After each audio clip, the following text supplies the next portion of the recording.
আমাদের নওগাঁর লোক চুলা বলে না, আন্দাজি হো বলেন না, চোকা কি বলে? হ্যাঁ, এই যে চোকা ফেলছে, আগের রাত্রে বৃষ্টি হয়েছে, উপর দিয়ে তাল পাতা দিয়ে ঢাকে রাখছিল, কিন্তু তারপরেও স্যাঁতস্যাঁতা হয়ে গেছে। এগুলো ভাষা সব আমাদের এলাকার ভাষা, বাইরের লোক এগুলো বুঝবে না। স্যাঁতস্যাঁতা আবার কি জিনিস? এই যে স্যাঁতস্যাঁতা হয়েছে, এখন আর চুলা ধরে না। মা বোনেরা তখন বুদ্ধি করে, কি বুদ্ধি করে?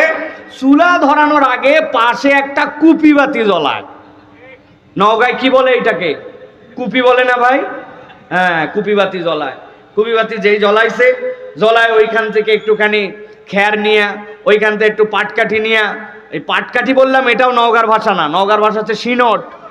হ্যাঁ, আপনারা একটা ভুল টুল ধরেন, এই সিনট দিয়ে ধরায়া চুলা ধরায়, ঠিক না ভাই? কথা বুঝে থাকলে ঠিকঠাক বলেন, ঠিক? এখন যেই না কুপি জ্বলাইছে, কুপি জ্বালানোর পরে দেখে কি রে, কুপি লাল লাল খালি ধোঁয়া মারে, কুপি কেন জানি নিভে নিভে যেতে চায়। চিন্তা করছে কুপির যে পোলতা আছে, পোলতা মনে হয় বেশি পুড়ে গেছে, এই জন্য পোলতা আস্তে করে উপর দিকে টান দিয়ে একটু তুলে উপরকার ছাই ফেলায়া আবার ধরায়।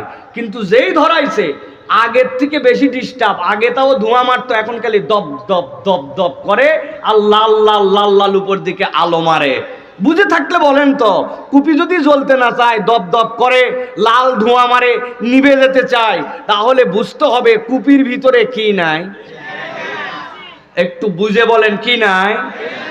আমাদের নওগাঁয় গ্রামের লোকেরা বলে মাল নাই বা মাল নাই। কি নাই? মানে ভিতরে কেরোসিন নাই। এখন যত টানবেন তত তাড়াতাড়ি পোলতা পুড়বে, আর তত তাড়াতাড়ি কুপির ক্ষতি হবে আরো, ঠিক কি না?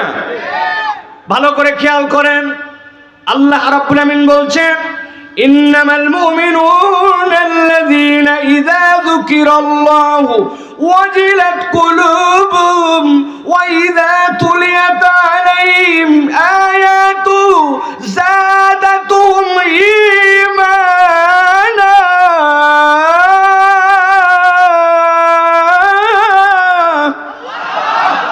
আল্লাহ বলছেন, দুনিয়ার মানুষ, তোমার ভিতরে যদি ন্যূনতম ঈমান থাকে, তোমার ভিতরে যদি আল্লাহ রাব্বুল আমিনের কালামের প্রতি আকর্ষণ থাকে, আর তুমি যদি এই পরিচয়টা সত্যই মানুষের সামনে দেখাইতে চাও, আল্লাহ বলছেন, আমি আল্লাহ বললাম, ওই মানুষ, যেই মানুষগুলা মুমিন, তাদের সামনে যখন আল্লাহর আয়াত তেলাওয়াত করা হয়, মাজালিসুজ জিকির হয়, যেই জায়গাতে কোরআনুল কারীম তার সামনে উপস্থাপন করা হয়, এইটা তার মধ্যে একটা এফেক্ট ফলে।